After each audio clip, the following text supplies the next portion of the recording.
या ठिकाणी आपण सर्वजण आदरणीय महाराष्ट्र राज्याचे उपमुख्यमंत्री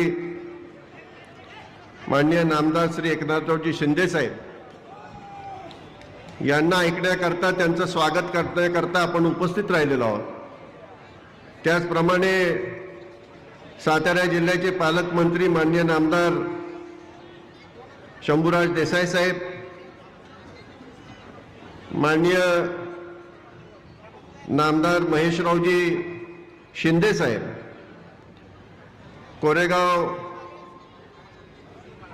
फलटण विधानसभा मतदारसंघाचे पश्चिम सातारा जिल्ह्यातील संपर्क प्रमुख माननीय श्री शरदराव कणसे साहेब, चंद्रकांत जाधव, सर्वच या ठिकाणी उपस्थित असणारे आणि त्याचप्रमाणे आज या मंचावरती माननीय श्रीमंत रामराजे साहेब देखील उपस्थित आहेत।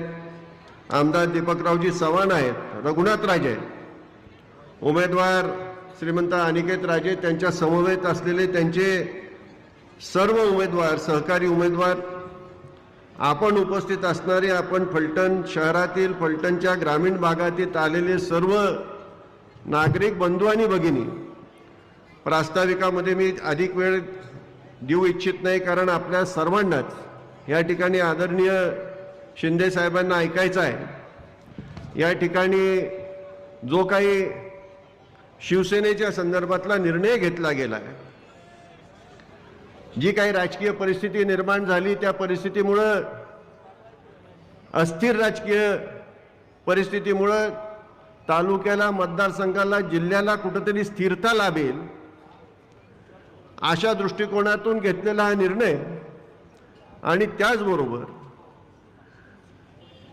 स्वर्गीय बाळासाहेबजी ठाकरे साहेब असतील, यांनी जो पक्ष निर्माण केला आहे, स्वर्गीय दिघे साहेब असतील, त्यांनी हा जो पक्ष निर्माण केला आहे तो सर्वसामान्यांसाठी, मराठा जनतेच्या अस्मितेसाठी निर्माण केलेला हा पक्ष आहे।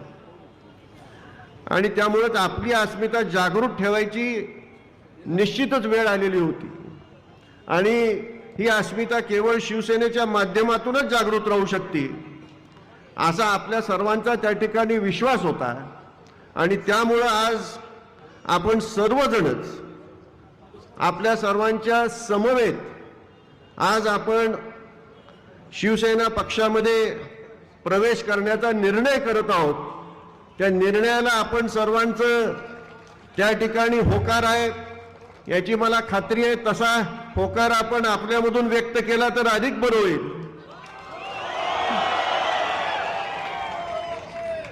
आणि जी काही राजकीय परिस्थिती आहे त्याच्यावर मात करण्यासाठी आपण निश्चितपणे शिवसेनेच्या पाठीमागे, आदरणीय शिंदे साहेबांच्या पाठीमागे ठामपणे उभे राहून आपल्याही तालुक्याचा, शहराचा विकास कसा करता येईल या दृष्टिकोनातून आपण घेतलेला हा निर्णय, आणि तालुका, जिल्हा चुकीच्या हातात जाऊ नये याच्याकरता हा घेतलेला निर्णय, एवढंच लक्षात ठेवा।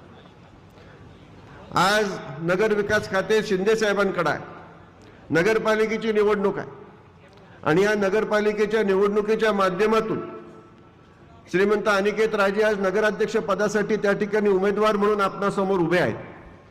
त्यांच्या काही कल्पना आहेत, शिंदे साहेबांबरोबर त्या कल्पना, त्यांची असणारी दूरदृष्टी, ते निश्चितपणे त्या ठिकाणी त्यांना सांगतील, आणि त्यांच्या माध्यमातून फलटणचा एक ऐतिहासिक वारसा लाभलेल्या ऐतिहासिक शहराचा चेहरा मोळा बदलून एक ऐतिहासिक आणि तीर्थक्षेत्र या दृष्टिकोनातून सुद्धा फलटणचा फार मोठा जो लौकिक आहे, मानव पंथाची काशी समजली जाते, आणि हा जो मोठा लौकिक आहे त्यात एक उत्तमपैकी पर्यटन स्थळ पण एक वेगळा आगळा अशा प्रकारचं हे ऐतिहासिक शहर, ऐतिहासिक परंपरेला धरून, ऐतिहासिक वारसेला धरून एक निर्माण करण्याची दूरदृष्टी श्रीमंत अनिकेत राजांच्याकडे आहे।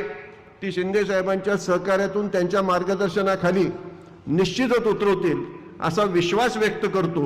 अधिक वेळ न घेता या ठिकाणी ह्या सर्वच मान्यवरांचं, आदरणीय शिंदे साहेब, आदरणीय शंभूराज देसाई साहेब, आदरणीय महेशजी शिंदे साहेब, ह्या सर्वांचंच, त्यांच्या समवेत आलेल्या त्यांच्या सर्व सहकाऱ्यांचं, आपणा सर्वांचं संपन्न होतोय।